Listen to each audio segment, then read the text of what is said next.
Hey there, creative person.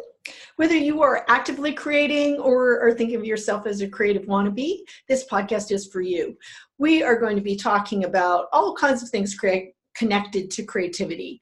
The things that inspire us, the things that get in the way, problems and solutions and tips. I will be interviewing some creative people down the road, but today is just me, Kerry Schafer, and my other self, Carrie Ann King. There are two of us because one is an alter ego. So anyways, what I wanted to talk to you today about is fear. It seems like a totally appropriate topic, especially since, honestly, I am scared to start this podcast adventure. I've never done a podcast before, so it's a whole new creative thing for me. And whenever we start a new creative endeavor, we feel fear. And often, even if it's not a new creative endeavor, but something that we've done many times before, even if you're a seasoned author, for example, and you're trying to write the next book, lots of times that fear kicks in. It takes a lot of different forms. The symptoms of it tend to be things like procrastination and avoidance and resistance and overwhelm. And lots of times we don't recognize the fear that's underlying that. We'll just kind of like, I don't really feel like writing today. The spirit doesn't move me. My muse isn't talking to me. I don't know what to write. Or if it's another project, I'll start it tomorrow. I'll do it next week. I don't have time right now. Lots of times we tell ourselves little stories like, I'll do it when my kids are in school. And then, well, I'll do it after the kids graduate from school. Or I'll start this project after I retire. And then the next thing we know is we wake up dead and we've never started it or done it at all. So with the fear, I developed a philosophy a few years back, actually, that I credit for the fact that I am a published author today, that I have a creativity coaching business, and that I was able to actually leave my full-time job last week, which frankly is terrifying, but also exhilarating. A while back, I realized that I was afraid to do a lot of things and that I had let fear get in the way and stop me. So I came up with this life philosophy that as soon as I realize I'm afraid to do something like starting a new podcast or making videos, then I have to do that thing. This does not apply to life-threatening experiences. I am not into bungee jumping or skydiving or anything that involves any physical danger for me. But if it is a creative thing and I realize that I'm afraid, then that kind of seals the deal. Then that's something that I need to do and try. So I think that if you're feeling some fear, if some of this is raising or sounding familiar for you, then please know you are totally not alone. That most of us who want to be involved in the creative arts do have this fear. I've talked to some friends about that. Like, where does it come from? Why are we so afraid? Well, I don't know. Maybe we were burned as witches in the past and there's some sort of lingering DNA. Maybe it's just goes back to in the very beginning when the tribe was so important. If you were different, if you were an outcast, if you were a fringe element, you might not survive because you really needed to be accepted into the tribe in order to be fed, sheltered, and protected. And so if you were somebody who was following your own path and thinking thoughts that did not belong to the collective, that put you at risk. So maybe that still lingers with us as well. Whatever the reason, it just is a really common thing. And I don't want it to stop you from doing the awesome things that you are put in this world to do.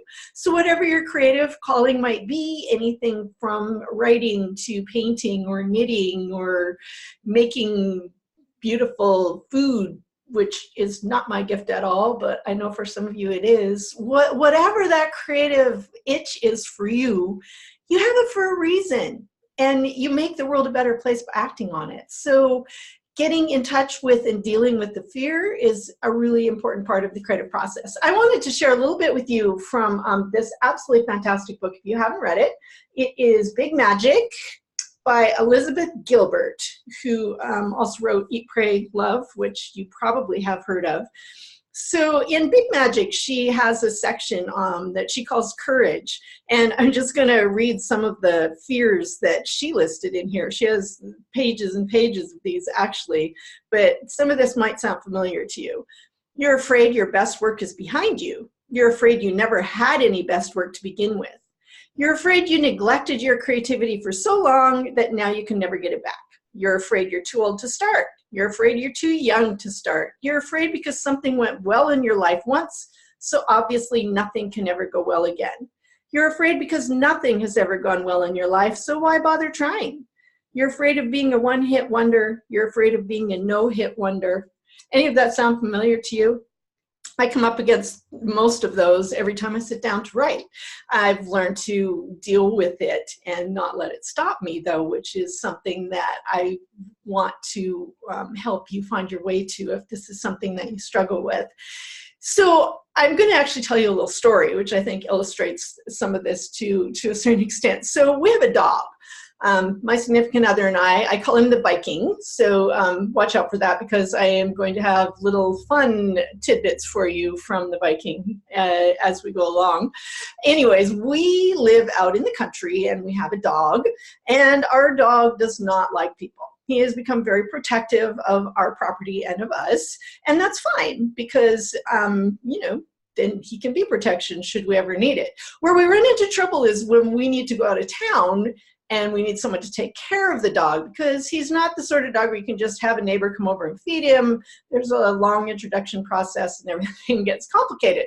So we were leaving him with the vet who does boarding, and we had this rather humiliating experience of having our dog kicked out, really. It felt like, if you have a child sent home from kindergarten, he was no longer welcome. He was growling and rushing the cage when people came to try and take care of him. So we felt really terrible about our misbehaving dog, and we didn't know what we were going to do. So we were looking at kennels because we needed to go away for a weekend, and someone I work with said, "Oh, I know this person. She's the dog whisperer. Just give her a call and she will totally solve your problem." So we needed to go, so we was like, okay, we were a little worried, but we thought we'd give it a try. So we took our dog out to this kennel, and the woman who runs it is, well, for starters, she's tiny. She's like 5 foot nothing and elderly. And so we looked at her and we looked at the dog and we're like, oh, this is not going to be good. So we were very worried. But she's like, oh, it will be fine. I have never met a dog that I didn't love and that didn't love me. So we're like, okay, we put the dog into the kennel, we close the door, we go to leave, and he does his thing where he starts to bark and growl at her. And she walks over to the front of the kennel, and again, she's just this tiny little person. She stands in front of him, she puts both hands on her hips, and she says, "You're not so tough. I've dealt with worse than you." And then she called us an hour later and said, "We're now best friends. The dog and I love each other and everything is fine." Well, we totally call her the dog whisperer. And so I think that we need to be like that with our fears. We become the fear whisperer. And the best way to do that is to be like this lady, to know and understand. She knows dogs. She loves them. She knows what they're thinking and how they're acting and why they do what they do and how to treat them. So the very, very first step in getting past your fears is to recognize and acknowledge and understand them. Lots of times our fears just really kind of want us to listen to them. In fact, sometimes they don't really have, any malice in the roadblocks they're putting in front of our way. They may be trying to protect us. So what can be really, really awesome is for you to just take 5 or 10 minutes, sit down, get a pen and some paper, and just allow yourself to write down all of the fears that you have. I am afraid, I am afraid, I am afraid. Write it over and over and over and see what comes for you. And then when you're done, this is a really important step. Draw a big heart around all that and write something underneath it like, "I accept these fears, this is normal." And just allow yourself to understand that those fears are there, that they're there for everybody and not just for you, and that that's okay and part of the process.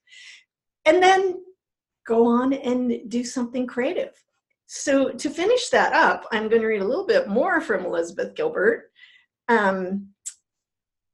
in this same chapter. So she wrote this: "Dearest Fear, creativity and I are about to go on a road trip together. I understand you'll be joining us because you always do. I acknowledge that you believe you have an important job to do in my life and that you take your job seriously. Apparently, your job is to induce complete panic whenever I'm about to do anything interesting. And may I say, you are superb at your job. So by all means, keep doing your job if you feel you must. But I will also be doing my job on this road trip, which is to work hard and stay focused. And creativity will be doing its job, which is to remain stimulating and inspiring.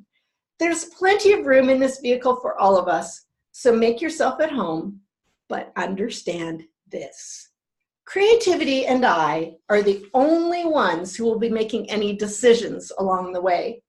I recognize and respect that you are part of this family, and so I will never exclude you from our activities, but still, your suggestions will never be followed.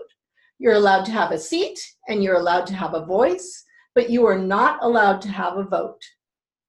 You're not allowed to touch the road maps. You're not allowed to suggest detours. You're not allowed to fiddle with the temperature. Dude, you're not even allowed to touch the radio.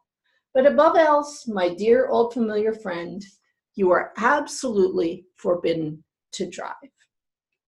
And that's really what I want to leave you with today. The fears are there, they're normal.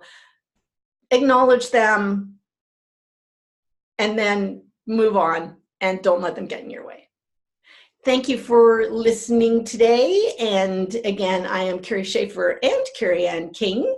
And I just wanted to let you know my book, Whisper Me This by Kerry Ann King, is actually going to be on sale all of this month of November. So if you are interested at all in what I've been writing, feel free to pick up a copy and let me know if you like it. Thank you very much. Have a great day and happy creating.